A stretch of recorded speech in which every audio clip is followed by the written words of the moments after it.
하나님 나라와 유토피아, 하나님 나라 유토피아라는 제목으로 하나님의 말씀을 증거하도록 하겠습니다. 특별히 오늘은 부제도 있죠. 밀과 독보리들 비유. 하나님 나라와 유토피아, 밀과 독보리들 비유라는 제목으로 하나님의 말씀 증거하도록 하겠습니다.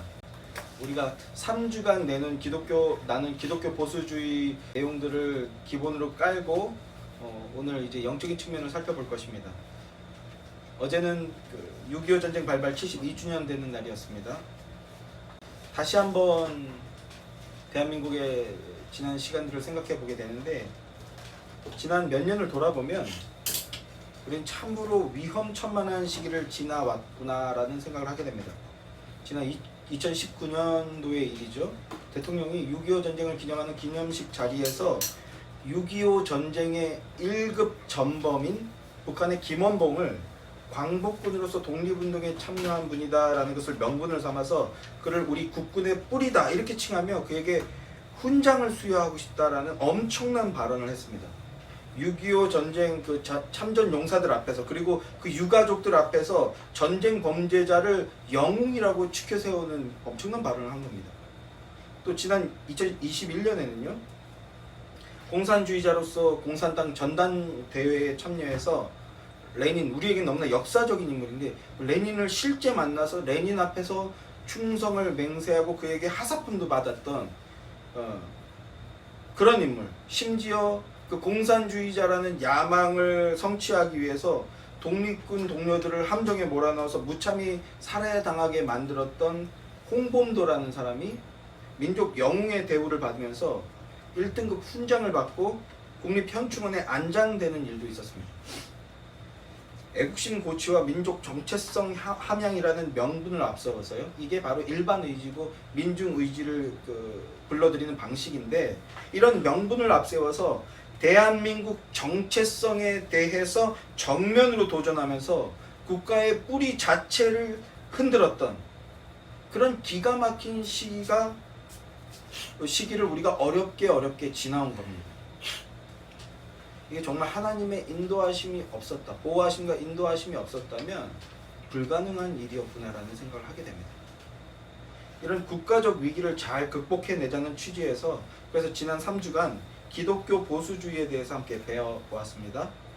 아주 기본적이고 개관적인 내용들이었어요.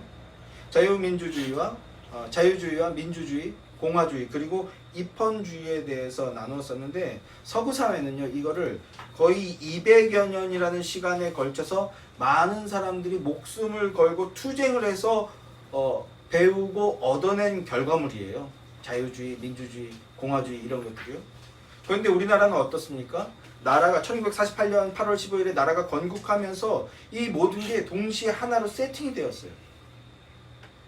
이게 아이러니가 뭐냐면 500년 동안 노예 생활했던 사람들이 자유주의가 뭐고 민주주의가 뭐고 공화주의가 뭐냐 지금도 모르는 사람들 있잖아요.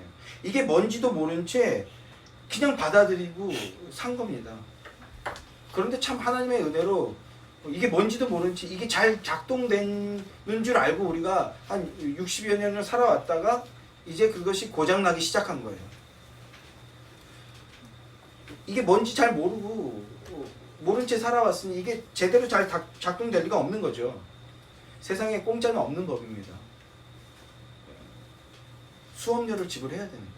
대가를 지불해야 되는데, 그래서 이제라도 제대로 된 민주주의를 우리가 하기 위해서 대가를 지불하고 있는 과정이라고 저는 그렇게 생각합니다. 그런데 여기서 우리에게 중요한 것은 어떤 측면에서 기독교 보수주의라는 것은요, 결과물이라는 거예요. 결과물입니다. 이게 세속적인 측면, 육신적인 측면에서 이것을 보게 되었을 때 보수주의라는 정치 철학이나 사상 또는 이념이 형성되어서 사회를 건전하게 이끌어 나가는 것이 이제 원동력이 되었다라고 할 수 있는데, 그런데 그 보수주의라는 것은 결과물일 뿐이고요, 보이지 않는 본질, 뿌리, 시작은 영적인 세계에 있다는 것을 우리가 알아야 된다는 거예요. 사람들은 왜 서구 자유민주주의 국가의 건국 이념 또는 그 건국 사상을 유교적 보수주의, 이슬람적 보수주의라고 말하지 않고 기독교 보수주의라고 말하는가? 그것은 그 근본이 기독교에 있기 때문입니다. 하나님의 창조의 원리와 하나님께서 세우신 법과 규례, 그리고 하나님의 명령, 하나님의 가르침에서 기인한 것이기 때문에 기독교 보수주의라고 말하는 겁니다. 오늘날 그 자유민주주의 사상의 근간은. 그래서 우리가 대한민국의 일원이자 자유민주국가의 시민으로서 보수주의 사상에 대해서 나누었던 거예요. 그런데 이것은 육적인 차원, 육신적인 차원의 그 수준의 이야기라는 거예요. 구원받은 하나님의 백성이 아니고 그리스도인이 아니어도 알아야 할 것이고, 그리고 배우면 알 수 있는 거라는 거예요. 사람이 열심히 노력해서 배우면 이게 보수주의구나, 이게 자유민주주의구나, 배워서 알 수 있고 행할 수 있는 거라는 겁니다. 그러니까 우리 그리스도인들은 더 본질적인 것, 영적인 세계와 영적인 문제에 대해서 힘써 배우고 깨닫는 거룩한 의무가 있다는 것을 기억해야 된다는 거예요. 거룩한 산 제물이 되어서 영과 진리로 예배하는 자들이 되어야 한다라는 겁니다. 지난주에는 보수주의자들이 추구하는 하나님 나라와 반보수주의자, 사회주의자들이 추구하는 이상향, 유토피아에 대해서 사상적 측면 혹은 육신적 측면으로 정리해보고 정리해보았었습니다. 오늘은 그리스도인으로서의 본질, 영적인 측면으로서의 하나님 나라, 그리고 하나님 나라라고 말하지만 그러나 하나님 나라로 위장된 유토피아를 추구하는 거짓의 무리와 거짓의 주장에 대해서 함께 배워보도록 하겠습니다. 오늘날 교회의 모습을 보면 스스로를 그리스도인이라고 말해요. 예수 믿는다고 말합니다. 스스로 자신은 하나님을 믿고 따른다라고 주장하는 사람들이 있습니다. 그런데 뭔가가 틀려요. 뭔가가 달라요. 같은 하나님을 믿는다고 하는데 조금만 들여다보면 우리랑 뭐가 달라요. 그게 뭘까? 그래서 가만히 들여다보면 실상 그들이 말하는 하나님 나라는요, 사회주의식 유토피아라는 것을 보게 됩니다. 자유주의 신학, 해방신학, 민중신학, 이렇게 그 신학으로 분리해서 정립을 했는데, 이런 좌파 신학을 추구하는 신학자들과 목회자들, 그리고 그런 좌파 신학자들의 거짓 주장에 현혹되어 넘어간 사람들이 너무나도 많구나 하는 것을 오늘날 보게 됩니다. 너무나 많아요. 그들은 우리가 사랑함으로써 건져내고 살려내야 할 우리들의 이웃들인데, 그들에게 이렇게 안타까운 현상이 일어나는 것은 그들이 거짓 주장, 다른 복음, 비진리에 현혹되었기 때문이고, 그리고 영적인 세계를 분별하는 분별력을 갖고 있지 못하기 때문에, 파괴되었기 때문이에요. 그런 영적인 분별력이. 우리 주님 예수 그리스도께서 이 땅적 차원의 세상, 이 세상의 영적 현실과 그 성격에 대해서 정확히 말씀해 주시며 가르쳐 주고 계십니다. 그것이 바로 오늘 본문인 곡식과 가라지 비유예요. 그것을 오늘 밀과 독보리들 비유라고 제가 명명했습니다. 이 비유를 우리는 흔히 곡식과 가라지 또는 알곡과 가라지 이렇게 말합니다. 심지어 어떤 이들은요, 다른 본문에 유사한 단어를 끌고 와서 가라지를 쭉정이라고 해요. 껍데기가 없는 상태. 그래서 알곡과 쭉정이로 이렇게 혼동하는 사람도 있는데, 이 쭉정이는 전혀 다른 단어고 다른 내용입니다. 원문의 의도, 원문의 뉘앙스를 정확하게 이해하기 위해서는 이해하는 방법은 밀과 독보리라고 이해하는 게 정확합니다. 본문 24절 말씀을 보세요. 예수께서 그들 앞에 또 비유를 들어 이르시되 천국은 좋은 씨를 제 밭에 뿌린 사람과 같으니 합니다. 여기서 좋은 씨는 밀입니다. 밀이라고 번역하는 게 좋습니다. 29절과 30절을 보면 곡식이라고 번역이 되어 있긴 한데, 그런데 특정 작물을 지칭할 때는 밀이라는 말로 많이 번역이 되는 그런 단어입니다. 특별히 이 본문을 밀이라고 번역해야 좋은 이유는요, 이어서 등장하는 가라지라고 번역된 독보리 때문입니다. 이 독보리는 지자니온이라는 단어인데요, 독보리는 밀이나 보리와 매우 흡사하게 생긴 작물입니다. 육안으로 그 둘을 구분할 수가 없어요. 그런데 독보리의 문제는 뭐예요? 이름 그대로 독을 가지고 있다는 거예요. 독. 추수할 때 독보리가 밀과 섞여버리면 문제가 커지는데, 이것을 먹게 되면요, 밀인 줄 알고 먹게 되면 두통이나 현기증을 유발하여서 구토를 일으키게 되고요. 심지어 심한 경우에는 죽음에 이르게도 하는 그런 작물입니다. 그래서 농부들은 수확철이 되면요, 이 밀과 독보리가 섞이지 않도록 독보리들을 따로 솟아내는 이 일에 전력을 다합니다. 그리고 나서 나중에 모아서 불태워 버리는 거죠. 예수님께서 이 비유로 굳이 말씀하신 것은 이 당대 사람들은 이 내용이 매우 익숙한 거예요. 오늘날 우리는 이제 농사나 이런 것들에 좀 익숙하지 못해서 매우 1차원적으로 다가오지 않지만 당대의 사람들은 이 내용이 매우 익숙한 내용인 거예요. 그러니까 예수님께서 이 밀과 독보리라는 것을 들어서 비유로 말씀하실 때 이 사람들은 단박에 알아들었다라는 것입니다. 밀과 독보리. 그랬을 때 이 사람들은요, 천국과 유사천국. 예수님은 이 땅에 하나님 나라가 있고, 그리고 하나님 나라와 매우 유사하지만 그러나 독을 가지고 있는 가짜 하나님 나라가 있다라는 말씀을 하고 계신 거예요. 이 땅에 하나님 나라와 유사한 나라, 가짜 하늘나라가 있다는 겁니다.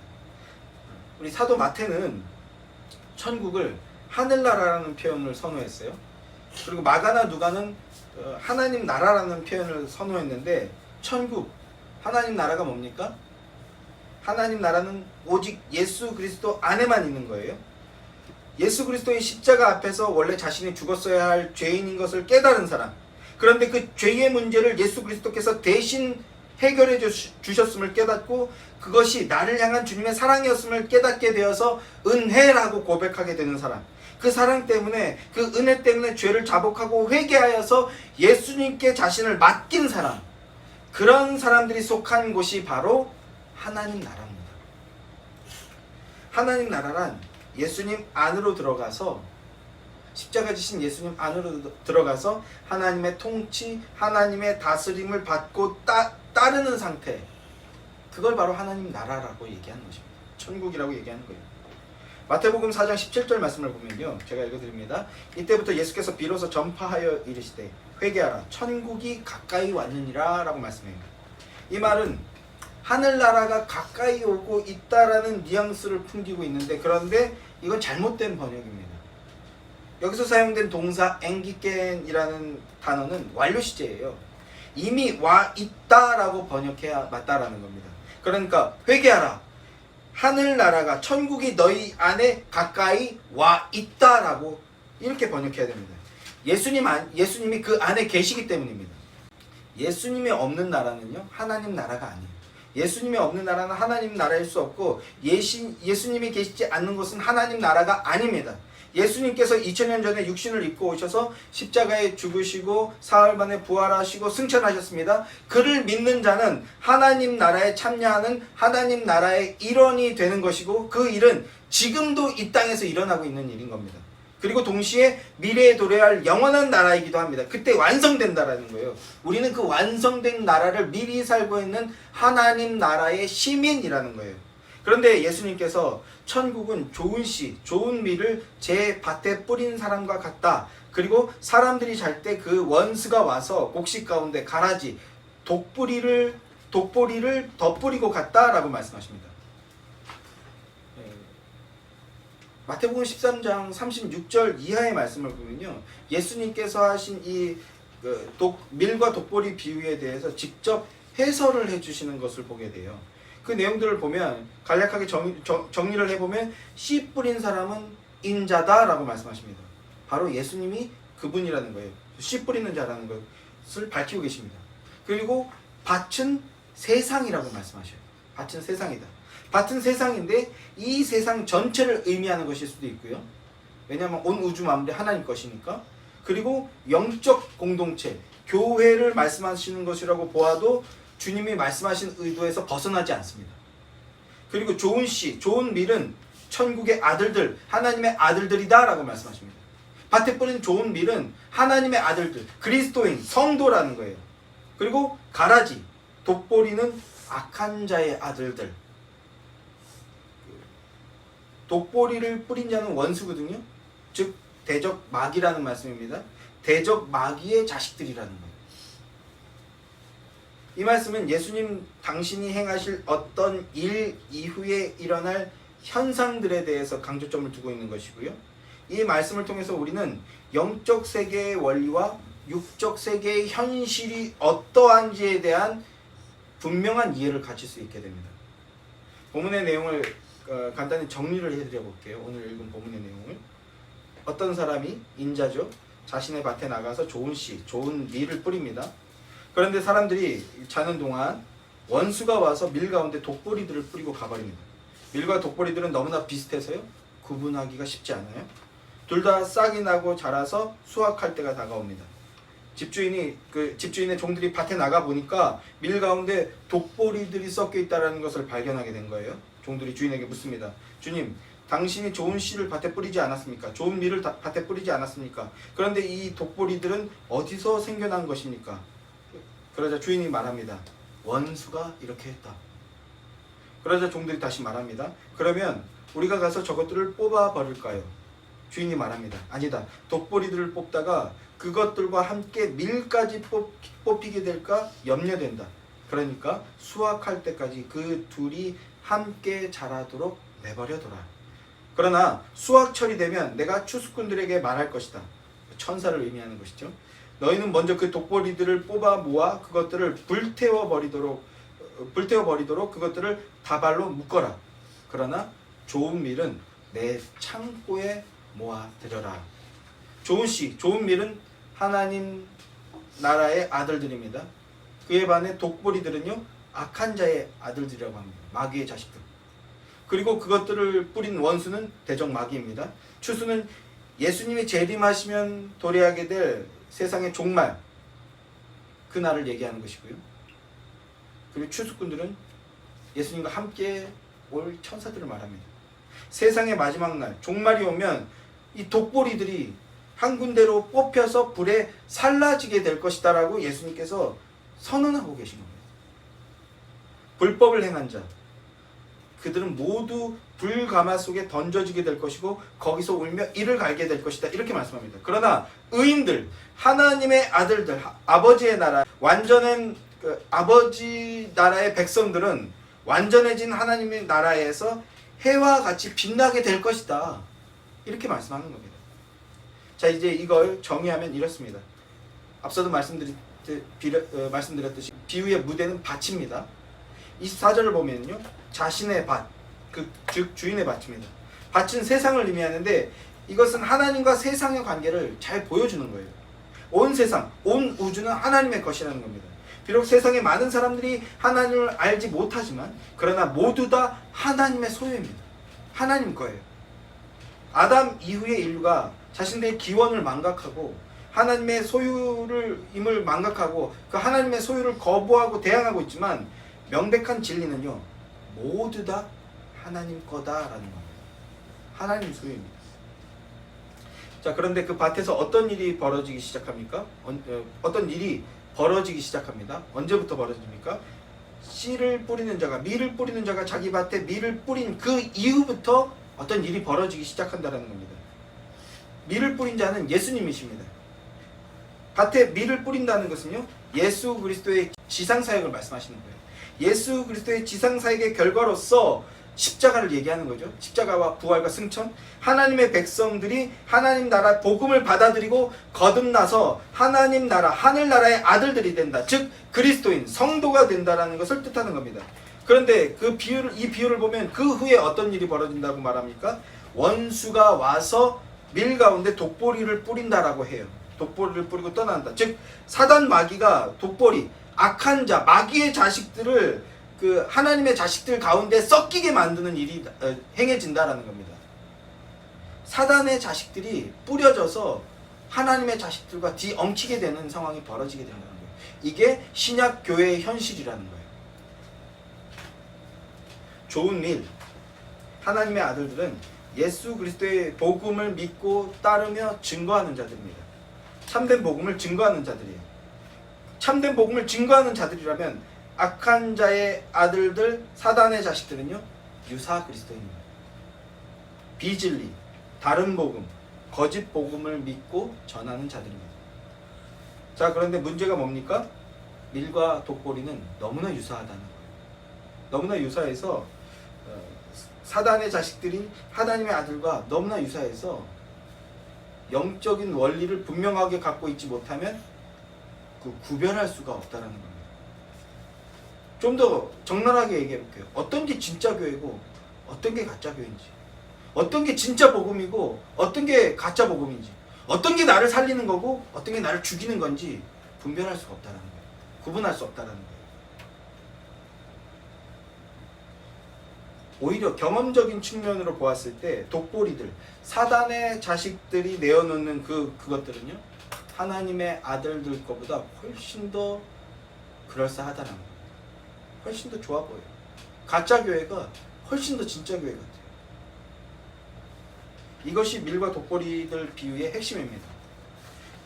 밀과 독보리들은 잘 구분이 안 됩니다. 그리고 이 둘은 한 곳에 엉켜서 뒤엉켜서 함께 자라납니다.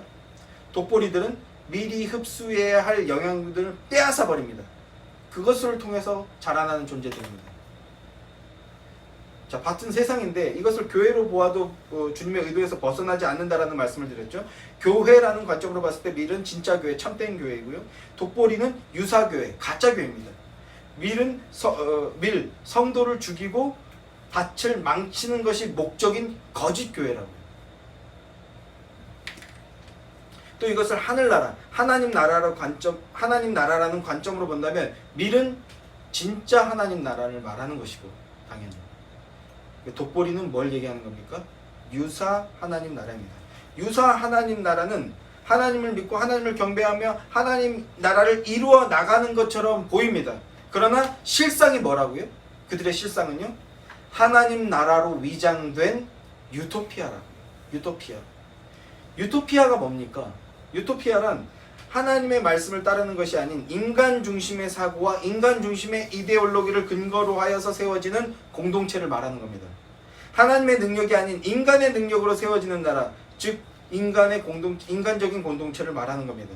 인간이 주인이 되고 인간이 왕이 되는 그런 공동체, 그런 나라를 얘기합니다. 성경에 그런 나라들, 그런 공동체들이 등장하지 않습니까? 제일 처음 등장하는 나라가 어떤 나라입니까? 성경에서 등장하는 나라, 하나님 나라가 아니라 인간이 세우는 나라. 가인이 에녹성을 지었죠. 울타리를 쳐놓고 하나님을 거부하고 대항하는 겁니다. 그 울타리가 자기를 안전하게 해줄 거라고 믿었어요. 또 어떤 나라가 있습니까? 바벨탑이 있죠.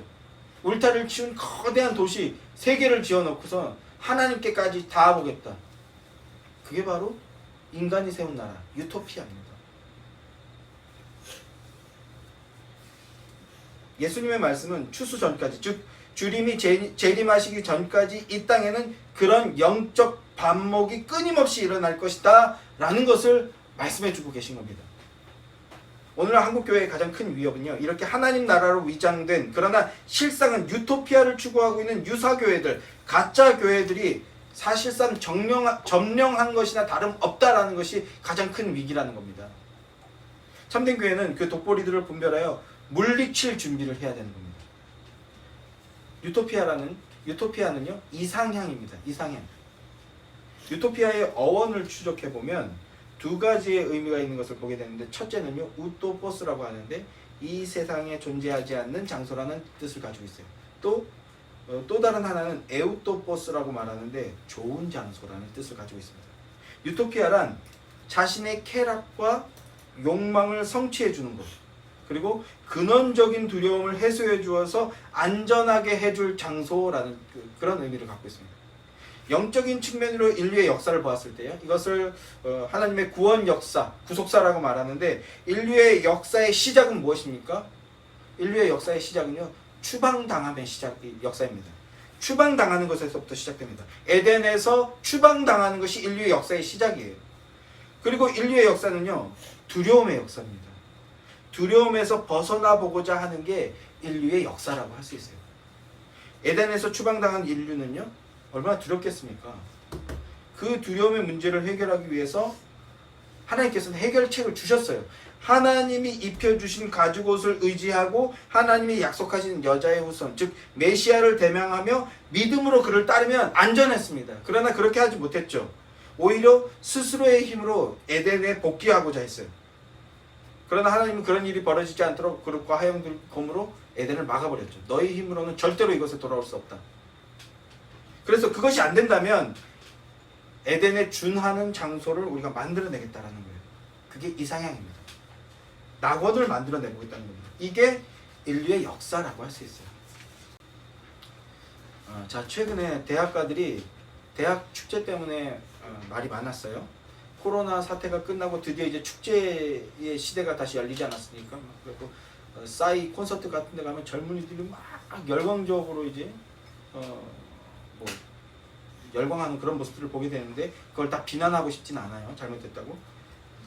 축제를 열어서 막 이제 젊은이들이 젊음을 만끽하는 그런 시기가 드디어 다시 또 3년여 만에 돌아와서 많은 대학들이 지금 축제하느라고 정신이 없는데, 그런데 연세대 같은 경우에 축제일을 타이밍을 놓치는 바람에 6월 24일, 25일, 22일, 26일 이렇게 축제 일정을 잡았던 모양이에요. 그런데 이게 문제가 됐죠. 기특하게도 6월 25일에 우리가 흥청망청 축제를 벌일 수는 없다.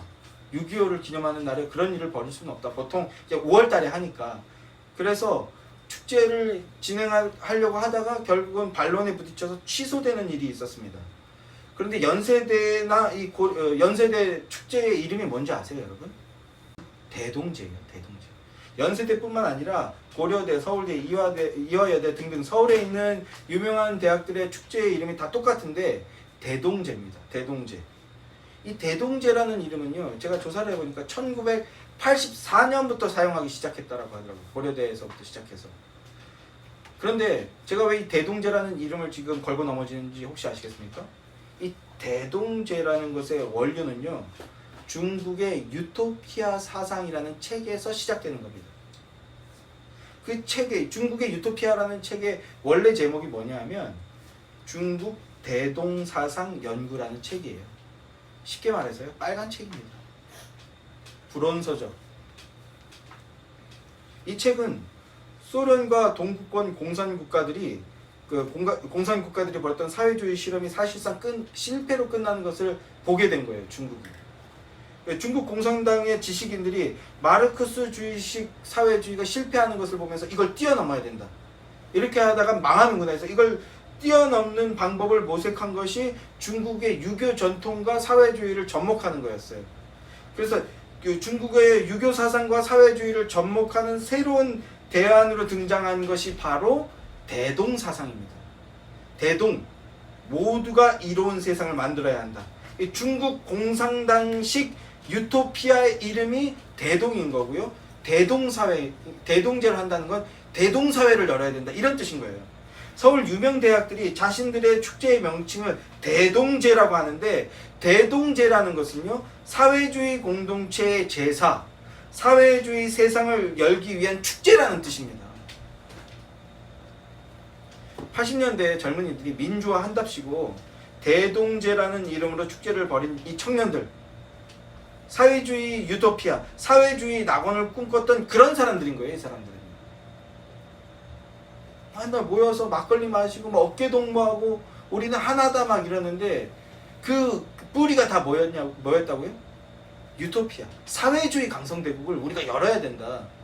이 환각에 빠진 거라고요. 그렇게 사회주의식 유토피아를 건설하겠다고 젊음을 불태웠던 그 사람들이 나이를 먹었습니다. 그리고 그 사람들이 다 어디로 갔습니까? 이 사람들이 그래도 명색이다. 서울대, 연세대, 고려대, 뭐 이화대, 이화여대 명문대 출신들입니다. 일단 기본적인 머리는 된다라는 거예요. 그 사람들이 나이 먹고 다 어디로 갔습니까? 대학 교수가 되고요, 법조인이 되고요, 정치가가 되었습니다.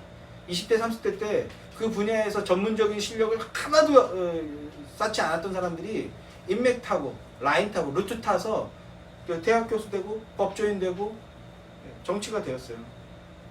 그리고 더 심각한 건 뭡니까?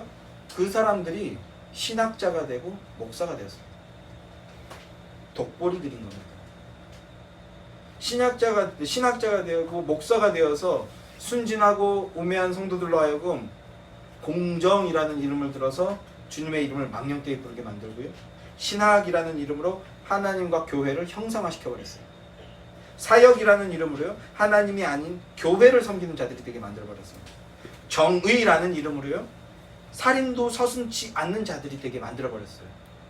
육신적인 살인도 되고요, 영적인 살인도 됩니다. 이 정의라면 사람을 죽이는 거, 매장시키는 거, 서슴지 않는 자들이 되어버렸어요. 그리고 그런 사람들을 계속해서 만들어내는 겁니다. 성경의 말씀들을 교묘히 이용하여서 결국은 하나님 나라가 아니라 유토피아를 추구하는 사람들로 현혹하는, 다른 복음 비진리에 중독시켜버린 겁니다. 이런 독보리들을 오늘날 우리는요, 통칭하여서 뭐라고 부릅니까? 좌파라고 부릅니다. 이런 의미로 부르는 겁니다. 좌파라고 부르는 거예요. 자유주의 신학에 물들고 사회주의 사상에 물든 채 그것을 하나님을 섬기고 믿는 것이라고 착각하게 하고 그리고 그것을 따르게 만드는 것. 이걸 교회들이 행하고 있다는 겁니다. 제가 음악적으로 좋아하던 어떤 찬양팀이 있는데요.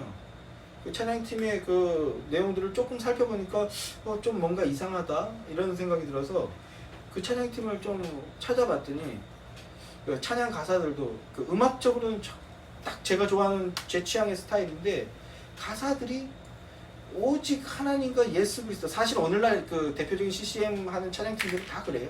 사실은 그래요. 십자가와 예수 그리스도의 보혈과 대속과 그걸 찬양하기보다는 뭐 인간적인 영광 이런 것들을 찬양하고 있어요. 매우 분별하여서 취사 선택할 필요가 있는데, 그런데 이 찬양팀은 조금 더 어떤 인간적인 의를 얘기하는 것들을 보게 되더라고요. 그래서 이 찬양이 뭐지? 조사해봤더니 아니나 다를까 그 뿌리가 한신대더라고요. 자유주의 신학을 추구하는 기독교 장로회라고 하는 교회들. 그 기독교 장로회 가장 대표적인 목사가 누굽니까? 임보라 목사라고 있죠. 예수님의 이름으로 너희를 축복한다. 모든 동성애자들은 하나님의 영광된 백성이다 막 이러면서 또 퀴어 축제 가서 축복하는 뭐 이런 이상한 거짓된 퍼포먼스 하는 사람인데, 그런 사람을 배출한 교단입니다. 신학교도. 자,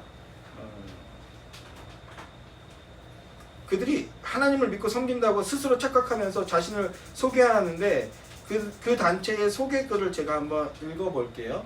그것이 그 하나님 나라를 추구하는 교회들의 내용과 얼마나 비슷하면서 뭐가 다른지 한번 들어보세요.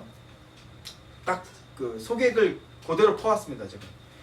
불의와 수치, 혐오와 차별을 밀어내신 예수의 삶, 그 한 자락을 담기 원하는 이들, 생명과 평화가 우리 삶을 통하여 춤추기를 요청하는 이들, 그로 인해 하나님 나라가 이 땅에 이미 이루어졌음을 찬미하는 이들, 안전지대를 벗어나 갈릴리로 가신 예수처럼 희망이 필요한 곳에서 함께 울고 웃으며 노래할 이들. 이걸 한 단어로 뭐라고 표현합니까? 연대한다고 표현. 이 사람들은 연대라는 단어를 써요. 우리는 연합이라는 표현을 많이 쓰는데 이 사람들은 연대한다라는 표현을 많이 씁니다. 약한 자의 방패 대신 예수를 시인하는 모든 이들을 이 일의 사명자로 초대하는 사람들. 그러니까 우리는 나의 죄를 고백하고 예수 그리스도의 십자가가 나의 죄의 문제를 해결해주는 그 대속의 십자가였다라는 것을 고백하는데, 이들은 뭐라고 합니까? 약한 자의 방패다. 예수는 그걸 시인하면 우린 하나다. 이런 얘기를 하고 있어요. 성문 밖으로 나가신 예수를 따라 이 땅에 희망의 노래가 필요한 곳 어디든 발걸음을 옮겨내어 삶의 노래, 삶의 언어로 예배하는 팀입니다. 이렇게 소개하고 있습니다. 어떠십니까? 어떻게 들리셨어요? 제가 중간중간에 자꾸 이제 첨언을 제 그 얘기를 첨언했는데, 이걸 빼고 이 문장 너무나 아름다운 문장 아닙니까? 너무나 맑고 너무나 따뜻한 문장 아닙니까? 안전지대를 벌어 약한 자의 방패 대신 예수를 시인하는 모든 이들이 사명자로 초대를 받고 그것을 함께 희망을 노래하고 함께 웃고 함께 울고 그러면서 함께 삶의 언어로 예배하고, 너무나 아름다운 문장 아닙니까? 너무나 보암직하고 들음직하고 그래서 듣는 그 사람을 지혜롭게 할 만큼 탐스러운 그런 주장들 아닙니까? 보세요. 사용하는 언어들. 불의, 소외, 혐오, 차별, 아픔, 또 생명, 평화, 희망, 약한 자의 방패, 사명자로 초대함, 그래서 함께 삶의 언어로 하나님을 예배함, 매우 고매한 언어로 감성을 자극하죠. 그러나 자세히 보시면요, 모두 다 추상적인 언어예요. 추상적인 언어. 현실이 없어요. 보수주의 얘기할 때 말씀드렸죠. 기독교 보수주의 얘기할 때 나라를 바꿔야 되는데 어떻게 바꿔? 네 침대부터 정리해라. 오늘 하나님과 동행하면 네 자리에서 최선을 다해라. 최선을 다하는 건 뭐냐? 네 그 직업이 하나님이 주신 소명이다. 네 직업의 전문성을 갖는 게 하나님 나라의 영광을 올려드리는 길이다. 그리고 그것을 헌신하는 데 써라.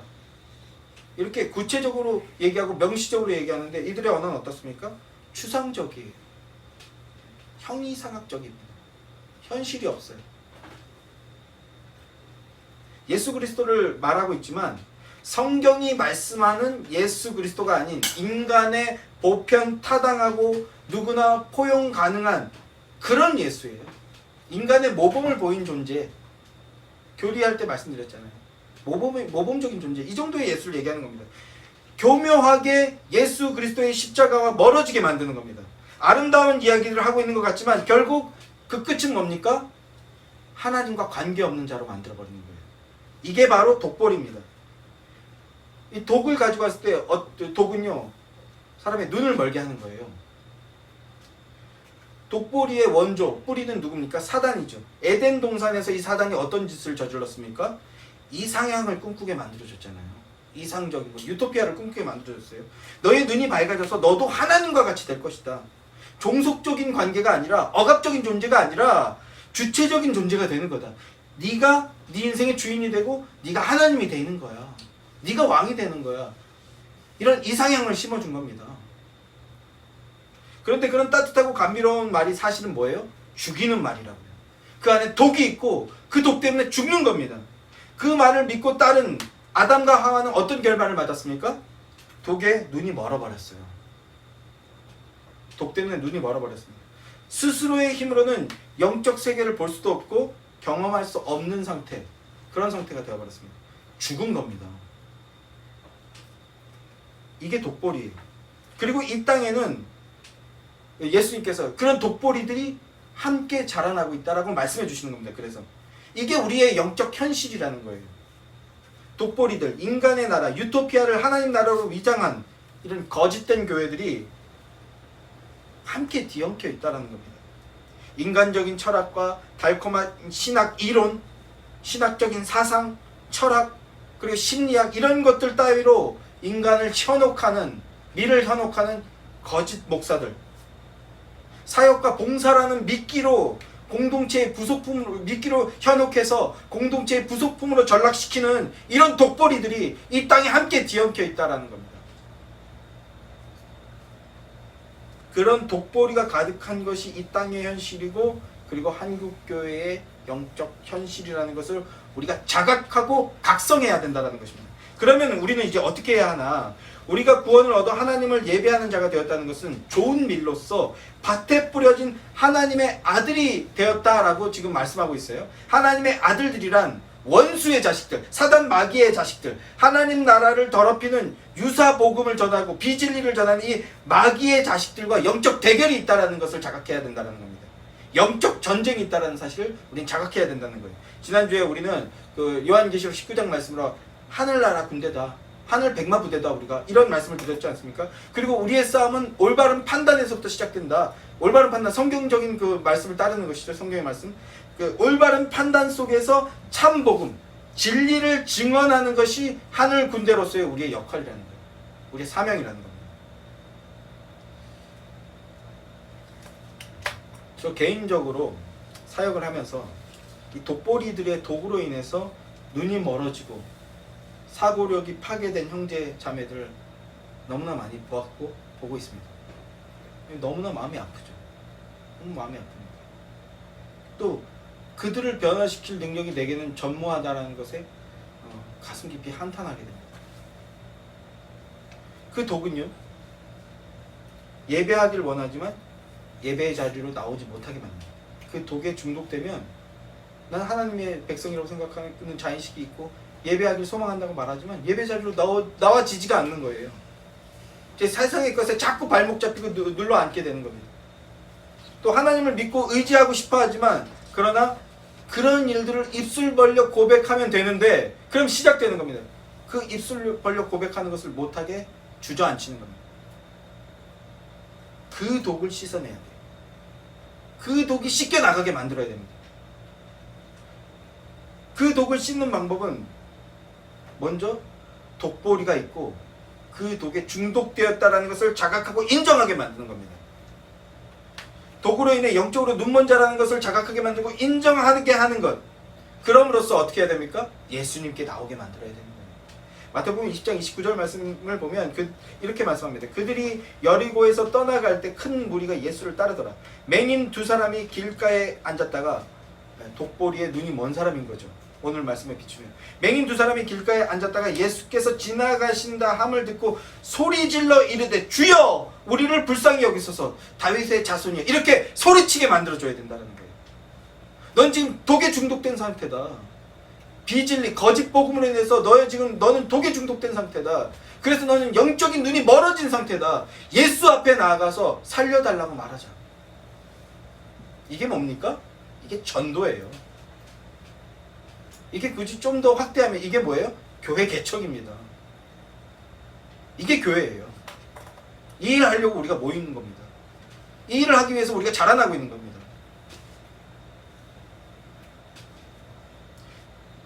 우리가 꾸짖어 잠잠하라 하되 더욱 소리질러 이르되 주여 우리를 불쌍히 여기소서 다윗의 자손이여 하는지라. 예수께서 머물러 서서 그들을 불러 이르시되 너희에게 무엇을 하여 주기를 원하느냐. 이르되 주여 우리의 눈뜨기를 원하나이다. 예수께서 불쌍히 여기사 그들의 눈을 만지시니 곧 보게 되어 그들이 예수를 따르니라. 독에 중독되어 영적인 눈을 시력을 상실한 영적 맹인들, 그들을 예수 그리스도 앞으로 이끌어서 예수 그리스도께 간구하게 만들고 십자가 안에서 새로워지게 만들어야 됩니다. 그래야 진정으로 예수 그리스도를 따르는 일들이 나타납니다. 뭡니까? 다시 말해서 복음을 증거해야 된다는 거예요. 복음 앞에 서야 된다는 겁니다. 예수 그리스도 앞에 나올 때, 예수님을 찾고 구할 때 우리의 더러운 독들이 씻겨져 나가게 되고 깨끗함을 받을 수 있게 된다는 거예요. 그리고 비로소 예수님을 따르는 하나님 나라 백성이, 참된 하나님 나라의 백성이 될 수 있다는 겁니다. 이 일을 위해서 우리가 세상에 뿌려진 바로 밀들, 하나님의 자녀들, 그리스도인이라는 겁니다.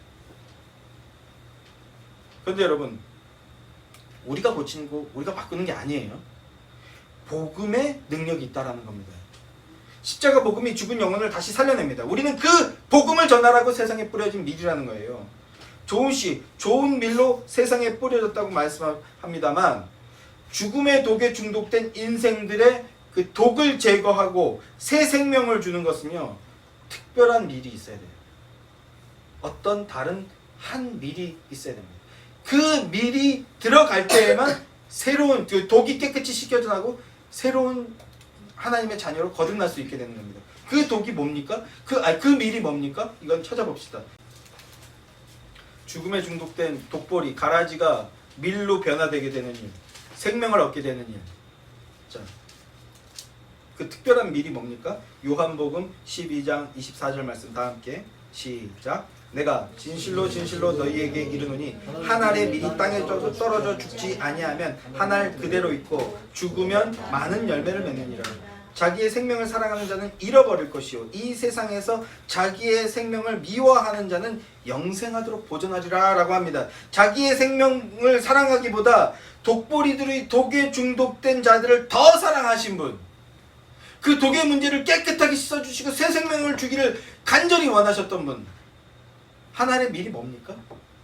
땅에 떨어져 죽는 그 밀? 예수 그리스도입니다. 예수 그리스도께서 십자가로서 모든 인류의 독을 다 뒤집어 쓰고 죽어주셨던 겁니다. 그리고 다시 살아남으로써 독보리들, 가라지들도 밀로 거듭날 수 있는 길이 열리게 됐다는 겁니다. 우리가 하늘의 밀로 오신 그 예수 그리스도의 대속의 죽음을 믿음으로 받을 때 독보리들의 독으로 인해 중독된 자들도 그 독이 깨끗이 씻겨나가고 새 생명을 얻을 수 있다라는 겁니다. 우리는 이 복된 사실, 이 진리를 믿고 붙들어야 하는 겁니다. 그리고 증거해야 하는 겁니다. 예수님께서 목숨을 내어주시는 그 죽음으로, 목숨을 내어주심으로써 우리가 목숨을 얻었으니 이제 우리도 목숨을 걸고 이 진리, 이 복음을 전해야 할 것입니다. 이것이 우리에게 사명으로 주어진 것입니다.